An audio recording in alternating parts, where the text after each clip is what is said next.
So now that we've looked at the assessments that we can do for things like mobility, proprioception, and capacity, we're now going to take a look at the running assessments we can do in order to determine where an athlete is physically. And again, just to recap, we're always looking at what is their capability relative to the sporting demands.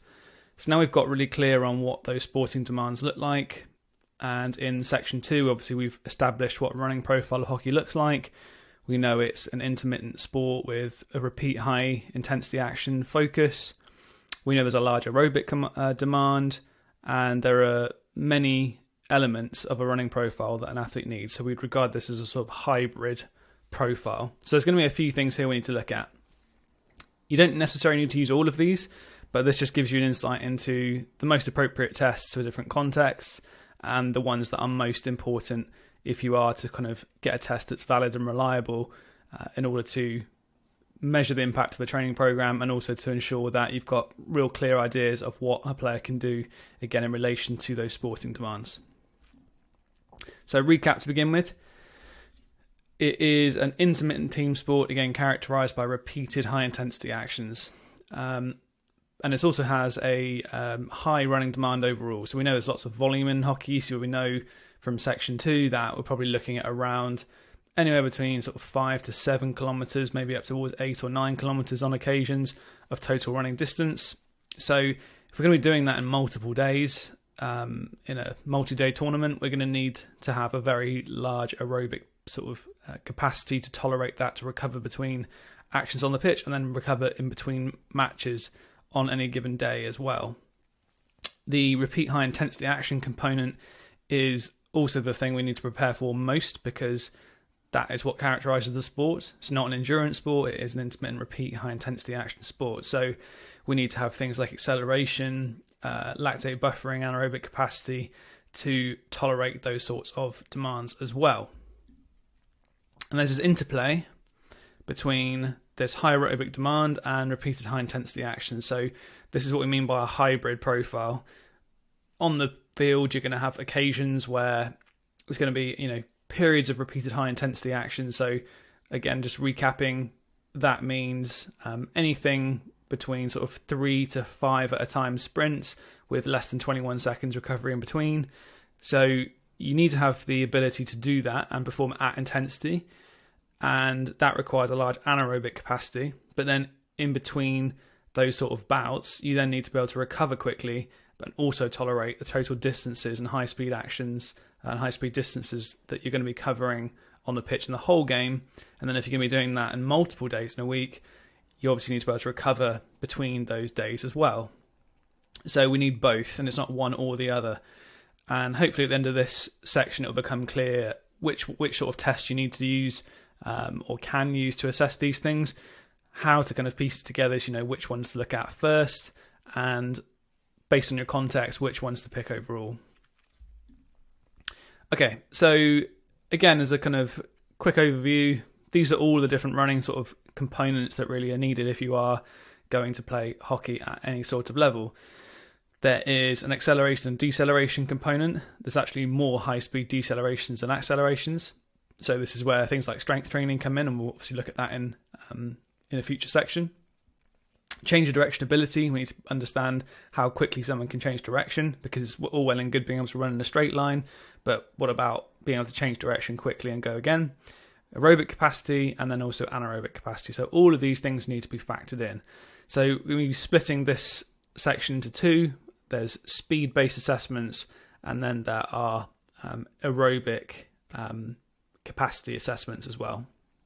So the speed-based assessments are going to look at acceleration, deceleration, change direction, repeat sprint ability. The conditioning assessments are going to look at our aerobic capacity primarily. So if we look at our speed assessments first, we have got three, broadly speaking, three that we can look to use. There are variations on all of these tests. So this is by no means an exhaustive list, and if there are other tests that you use that you think are more appropriate, then that's absolutely fine, and there are many ways in which you can kind of go about assessing these things. Again, the principles are what matter, which is, are we assessing things that are relevant to the sport, which inform the impact of the program and give us insight into the capability of an athlete relative to sporting demands? That's it. That's all we need to answer the questions with when we're making decisions around which assessments to pick. But broadly speaking, we need to know what is someone's acceleration profile like, because that's pretty important. If you might have a very high top speed, but if you can't get to speed quickly, then it doesn't necessarily matter too much.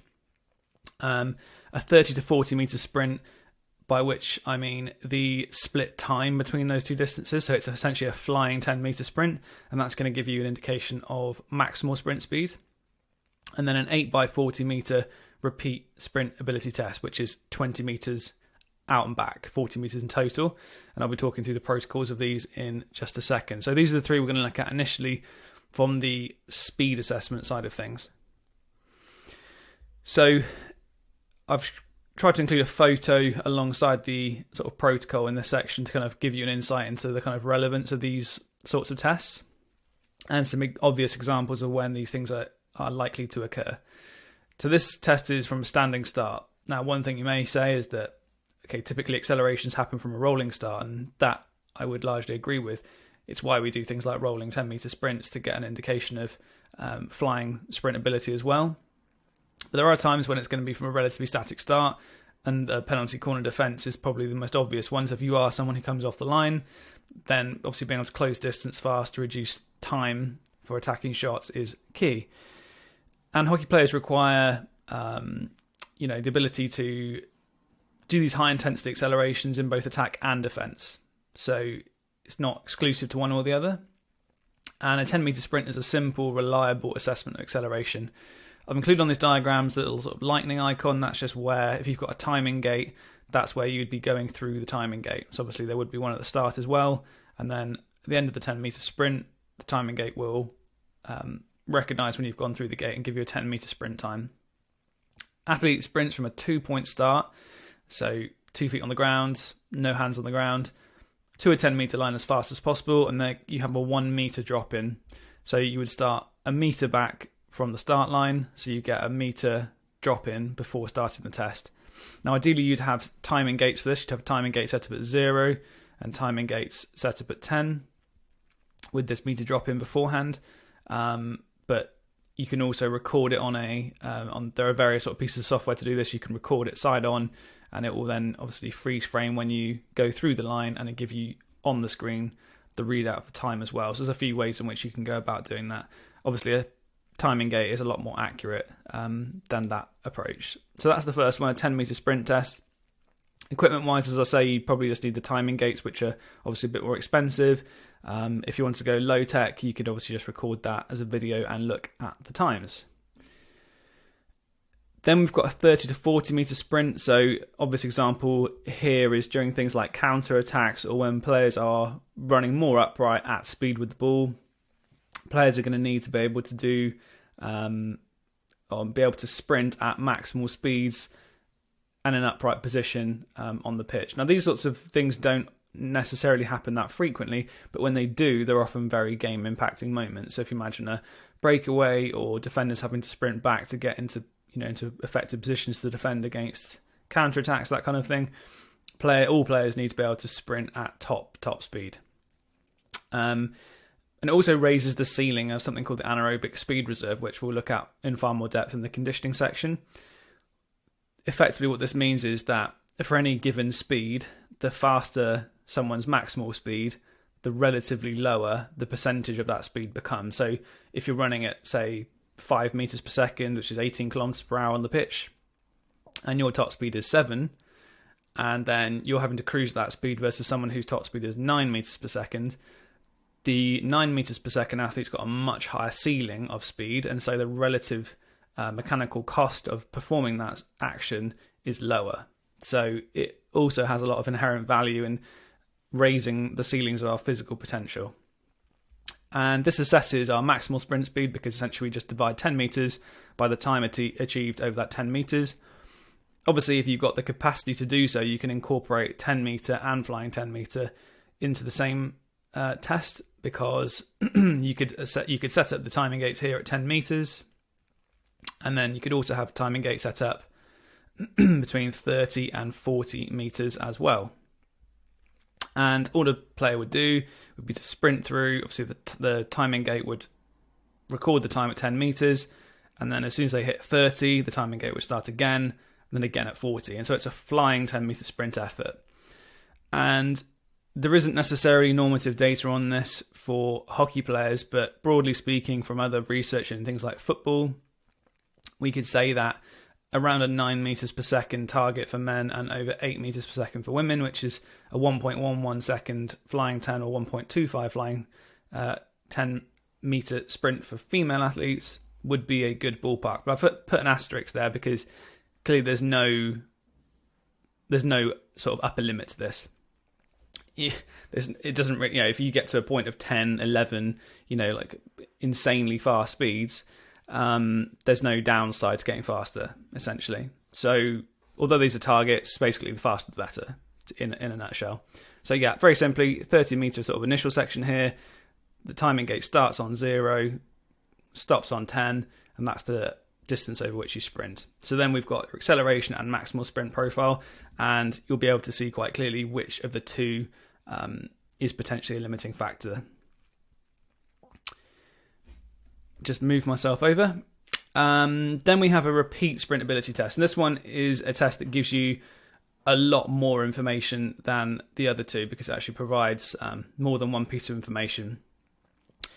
Overall, hockey is characterised by repeated high-intensity actions, and I can't sort of emphasise that enough, really. That's why I keep going back over it. It's not an endurance-based sport. It is based around these actions and being able to repeat them over and over again. And this provides an excellent information about an athlete's ability to perform repeated high-intensity actions. So if we quickly look at this, athlete would start on 0. There would be another timing gate set up at... there wouldn't be a timing gate here. There would be cone set up here at 20. The athlete would sprint through again from a 1 meter drop in from the start line through the start line here to 20 and back. And then as soon as the timing starts here, so they've start here, timing gate starts as they sprint through and the timer started. The time they get back is probably going to be around, let's call it 7 seconds, 6.5, 7 seconds. The remainder of that 30-second rolling clock is then the recovery period. So they're going to start, sprint, back through. If they achieve that in 7 seconds, they've got 23 seconds before the next sprint, and they're going to perform 8 consecutive shuttles. So, in effect, the faster that is completed, the longer the rest period in between, and the longer that takes, the shorter the rest period. So it's starting on 0, 30, 60, 90, 120, and so on until 8 have been performed. And we're going to record the initial sprint times, that first effort, and then the total sprint time as well. So you're going to record all 8 times, add them up, and then you're going to be able to have your initial sprint time, average sprint time, which is the 8 scores added up divided by 8, and then the total time as well. And just before I talk about the next little bit here about pros and cons, the total sprint time is a very reliable indicator of repeat sprintability. So if you are going to use one measure to compare different players, that's probably the best one to use. Now, the one thing with repeat sprintability, which we'll be going into in more depth in the conditioning section, is that players can have the same total sprint time but achieved by different means. So players could have a faster initial time and a quicker drop-off, or a worse drop-off, which then averages out at the same as someone who's more consistent across a slower, faster time, if that makes sense. But we'll be talking about that in more depth in a later section. So pros of this is it provides a lot of information about an athlete's ability to complete high-intensity actions, and typically they are performed in shuttles in hockey. It's not typically linear. There's some sort of change direction.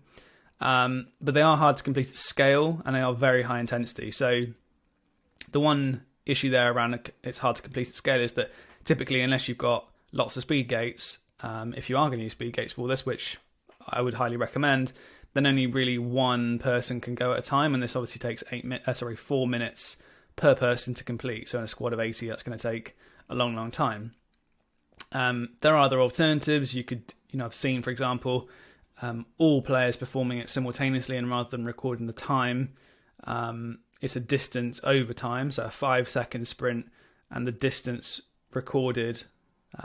But I wouldn't necessarily use that because of the accuracy of it. This is probably a better approach to it. So it's really kind of based on the context in which you're working, but I would recommend this if you can. Again, if you wanted to, you could use, a stopwatch, or you could use a recording and be able to watch back and look at the kind of split times on your phone. So there's a few different ways of using this, but gold standard would be to use a timing gate for it. So as I say, the scores taken here are the initial and the total sprint time, and typically there's a ballpark of around 6.5 to 7.5 seconds initially, and sort of 7 to 8 seconds on average across all 8 would be the sort of ballpark to look for. Again, there isn't necessarily normative data for hockey players on this, but needless to say, the faster your initial time and the faster your average time across all 8 and total time, therefore, the better. Because the quicker you can perform 8 consecutive high-intensity shuttle sprints, the better your ability to perform high-intensity actions again and again and again, which is the physical characteristic that is, characteristic of the sport of hockey. So basically, try and make it as fast as possible. And in section 8, we'll be looking at how you can sort of interpret that information and program from it. But that's the kind of basic protocol for this one. So in terms of a speed profile now, we have acceleration, maximal sprint speed, and then this one we've also got is our anaerobic capacity, and we've also got change of direction ability as well, because ideally if we record this, you can sort of analyze what that change direction ability looks like as well. So then we've got acceleration, deceleration, change direction, and anaerobic capacity and top speed all covered off in these 3 simple tests. So that's all of the sort of 3 key speed ones to look at. If you want to go into more depth, you could also do what's called a 505 change of direction test if you wanted to isolate out just change of direction. But the good thing with this test is that you can kind of broadly see what's happening with change of direction and the techniques being used anyway. So it's probably a little bit more time effective to just have this one if you're going to pick any. And again, my advice would be, if you're just wanting one test of sprinting, then repeat sprint ability is a good one to look at. However, the very last slide in this section, I'll just be talking through a hierarchy of needs approach, which I typically approach physical preparation around. And that would suggest that actually repeat sprint ability is not the first thing to look at. So it's slightly contradictory for me there, but hopefully it will make sense when I cover that in the later section of this video. So then we have our conditioning assessments, and broadly speaking, there are 2 simple ones that we can use. One is super easy to complete, and that's a 16 pitch lengths, and one requires a little bit more setup but provides a little bit more information. So again, there's this sort of trade-off between the 2 of these things here. But we know there's a very large aerobic sort of capacity demand in hockey, and therefore we need to know what is an athlete's aerobic capacity like. We can achieve this in 2 different ways. A 30-15 is an intermittent test where the speed increases every level, and it involves a shuttle sprint again, so there's a change direction component. So you could argue it's more specific, whereas a 16 pitch length is much more simple. You simply run 16 lengths of a pitch as fast as you can, and this gives you something called maximum aerobic speed, which is a more general physical quality, but is a lot more simple to administer. So there's a slight trade-off between the 2, and I'll be talking through the pros and the cons of these 2 now. So the 30-15 to begin with, if we just kind of, again, recap about being an intermittent team sport, then an intermittent test is arguably a more appropriate sort of approach to determining an athlete's capability in relation to physical demand. So the pros of this is it allows for running prescriptions directly from the score achieved. So obviously we're talking about the protocol in just a second, but very simply, if you score 20 kilometers per hour, then that score can be directly used to prescribe from, which is a big positive. Rather than having to do anything else with the numbers, you just use the number. For example, 10 seconds on, 10 seconds off at 90% of VIFT, which is the score you achieve in the 30-15, and you can just very simply prescribe off the back of it straight away. It's also a lot more physiologically sort of matched across different athletes. So there's a lot of research around the 30-15 from Martin Boucher, and his research would suggest that players who are prescribed from 30-15 and not from a maximum aerobic speed test have a lot more closely matched physiological responses to intermittent conditioning sessions after that test. But I'll be going into that a little bit more depth in terms of prescription in the conditioning section. So this is more just about the protocol to begin with. Cons, though, requires a lot of setup, and it's hard to complete a scale again, because when you are trying to keep eyes on, say, 15 to 20 different athletes, because of the number of sort of change directions involved, you have to keep an eye on if players are hitting the lines or not, and sometimes that can be a little tricky. So things like recording it can get around this issue, but particularly if you've got a squad of athletes, it can be a little tricky to do it at scale. Whereas with the 16 pitch lengths, you could have any number of players doing this, and it would be super easy to administer. So how do you do it? So it's a shuttle-based intermittent test again. So essentially, athletes run for 30 seconds.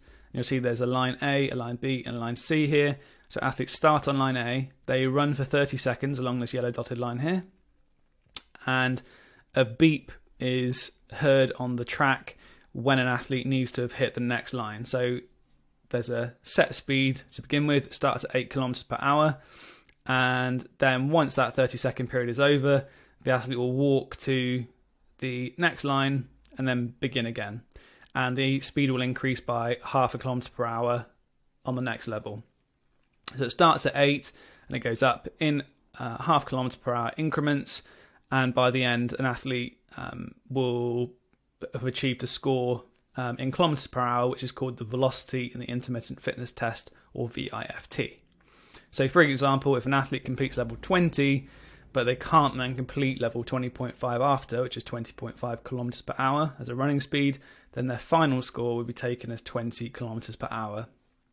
And typically athletes can miss 2 lines before they then would drop out. So for example, they're running at 20 kilometers per hour, they miss the line here, they miss a second line. If they were to catch up, that would be okay. If they miss the third line, that would be the end of the test. The one thing and the kind of subtlety with this test is that there is a little safety zone here. So if an athlete doesn't hit this line B when the beep goes, but they're inside this little safety zone, then that is actually fine. And that just means that as long as they obviously have to reach the line eventually, and it's probably the end lines where athletes typically would fail the most. So if they're a metre off this line here, but inside the safety zone, that's fine. They obviously have to get there eventually and catch back up again, but it gives a little bit of a safety net for athletes in those zones. So by the end of the test, you're going to have a speed score. So it's not the speed you finish on, it's the last completed level that you would get. And this is based on Martin Boucher's research again. So I'm sorry it's come out a little bit unclear, but this is taken directly from the website, and the source of this is 3015ift.com. And it's a great resource. I'll also be linking to how you can download the app for this test as well. So I'd highly recommend checking out his work. It's excellent. The arrow I've put here, this is for men's sports in general, and they have listed out different playing levels and different sports in different colours with the scores that were achieved. And as you can see here, the arrow for field hockey is 20 for male athletes here. So sitting at around sort of, anywhere between sort of 20 to 21 would be regarded as a good score in men's hockey.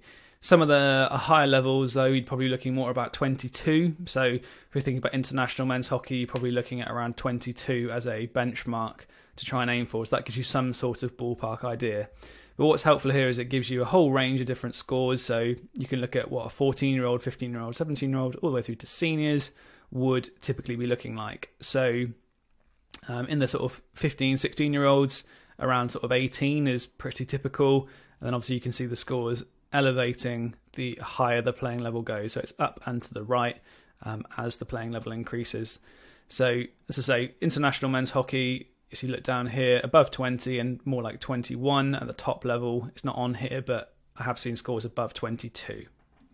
For female hockey players, again, similar sort of story here. Obviously, the lower the playing level and the lower the age, the lower the score. And female hockey here is sitting at an upper limit here of around 20.5. And as a ballpark figure, over 20.5 would be deemed as a very good score for international women's hockey.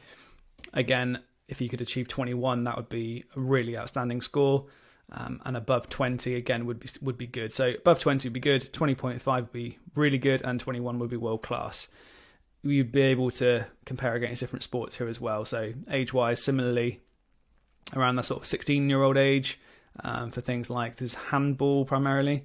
So maybe not that applicable, but football about 18 again. So similarly, slightly higher playing level, starting to push across here towards like 19, and then at the top level you can see here that 19 to 20 as a ballpark is good. 20.5 would probably be the gold standard. And then for this test, there's a really good app that I'd recommend. And what you can do is on the slides that I'll include in this section for this, you can click on these two and you can download the app, which you can then complete the test using. And that includes the protocol. It includes different types of tests. You can do it indoors or outdoors. You can do it at different start speeds and different languages. And it's a really excellent resource that enables you to complete the test effectively. So do check that one out. If, however, completing a test like that is a little bit too tricky because either the setup is going to take too much time or you just haven't got the capacity to do so, then something like a 16 pitch length test is a really useful one. We know hockey requires a large aerobic capacity, and in multi-day tournaments, athletes might be expected to complete around 5 games in 7 days. In the Olympics, at a high level, it can be around 8 in 13. So there's a massive aerobic capacity demand. Now, when you look at this sort of test, sometimes people would question, okay, what's the specificity to hockey? But again, we're not trying to make it look like hockey for it to be relevant to the physiological demand. We're trying to determine what someone's maximum aerobic speed score looks like in order to prescribe from it high-intensity intervals.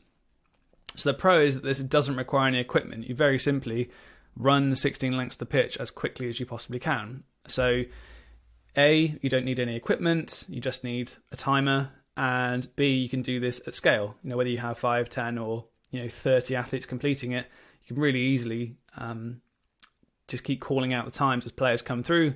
All they've got to do is just remember their time, write it down, and then you can complete that at scale, or again, you can record the finish line to make life simpler again.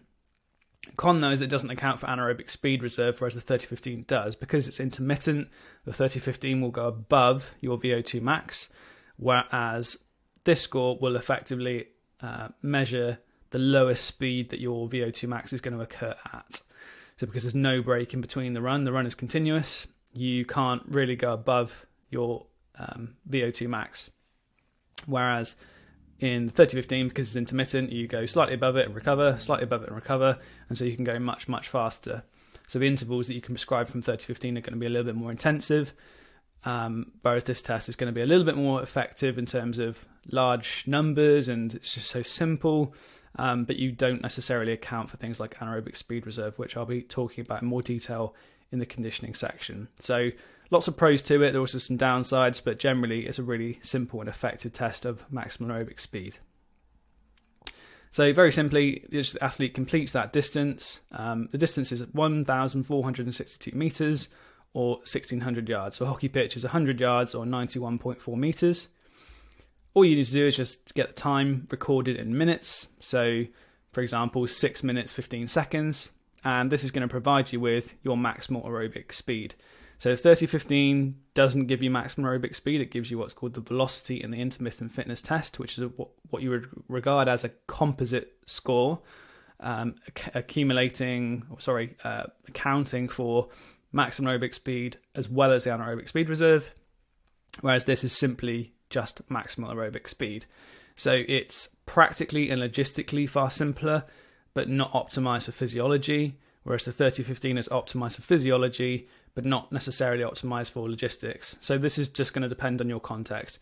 If you are in a high-performance environment, then the 30-15 is probably going to be a slightly more relevant assessment and something which is going to give a lot more accuracy of prescription, whereas this is a much simpler alternative for things like clubs, schools, and anyone who doesn't have the capacity to do the 30-15 test overall. So you can use both based on whichever context is more appropriate. And then just to kind of summarize, going back to what I've mentioned previously, the hierarchy of needs approach, this is generally how I approach kind of physical preparation, which is different tiers of this pyramid. And at the bottom, we've got maximal aerobic speed sitting in there in that sort of robustness tier. So it's my belief that unless someone's max aerobic speed score is up to scratch, then there's not necessarily as much point in trying to chase after repeat sprint ability, because there's always going to be a limiting factor lower down the chain. So in the early stages, a big focus on trying to improve an athlete's physical capability in regards to maximum aerobic speed is important. And then once that's in place, we can begin to kind of focus more on repeatability. We can start to then look at things like the repeat sprint ability test, because we know that aerobic fitness isn't the limiting factor. So this is the base of the pyramid, and basically if that's not in place, then it becomes quite hard to improve on repeatability, because that's always going to be a limiting factor. So I hope that's just a useful kind of summary there overall. Again, plenty of references there for you to check out, so do go through that PDF and have a look. But to wrap up and in summary, there are two kind of broad categories of running assessments that we can do, either speed-based or conditioning-based.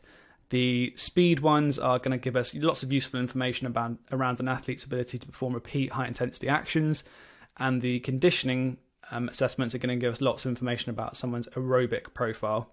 Once we've got this information, we can very simply start to determine what the limiting factor is. And again, going back to language I was saying about before, we're trying to work out what is the physical limitation to performance. Maybe someone's acceleration profile is really good, but their maximal sprint score is low. We can put a lot of emphasis towards maximal sprint speed. Or maybe just the maximal aerobic speed score isn't very good, and trying to increase that would be a big priority. So I hope that's been useful. Again, once more, as an overview of the various assessments we can do for the running profile. Don't forget in this section there's a task to sort of summarize the assessments and determine which ones are going to be most appropriate for your context, and to evaluate which tests you're currently using and whether they are appropriate or not. And there's a little kind of section mini quiz as well, just to assess for your understanding of what we've covered so far. So in the next section, we'll be moving on looking at speed and how we can actually develop it. So now we've gone through the physical demands of hockey, basic training principles, assessments and how we can extract information about what an athlete can do, how to prepare through movement preparation. Now we're going to look at actually how do we prescribe training once we've got all of that information at our disposal.